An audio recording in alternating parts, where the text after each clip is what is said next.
कृषी उत्पन्न बाजार समित्यांमध्ये शेतकऱ्यांना मतदानाचा महत्त्वपूर्ण अधिकार बहाल करण्याच्या हालचाली सध्या सुरू आहेत। फडणवीस सरकार लवकरच याबद्दल अंतिम निर्णय घेण्याच्या तयारीत आहे। बाजार समितीमध्ये शेतीमालाचे भाव आणि शेतकऱ्यांचे प्रश्नांविषयी निर्णय घेतले जातात। मात्र समितीच्या निवडणुकांमध्ये केवळ व्यापारी, ग्रामपंचायत सदस्य, स्थानिक विकास सोसायट्या आणि सहकारी सोसायट्या सहभागी असतात। त्यामुळे बाजार समित्या अप्रत्यक्षपणे स्थानिक राजकारण्यांतर्फे चालवल्या जातात।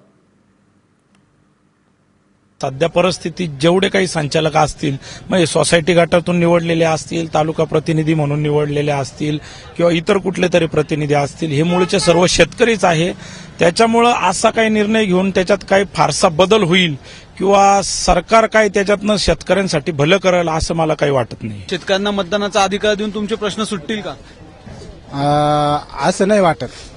सगळे शेतकरी एकत्र जर आले तर सगळे प्रश्न सुटून जातील, पण शेतकरी एकत्र यायला तयारच नाही। असं जो निर्णय होणार आहे तो व्यवस्थित जर झाला तर त्याचा काहीतरी शेतकऱ्याला उपाय होईल।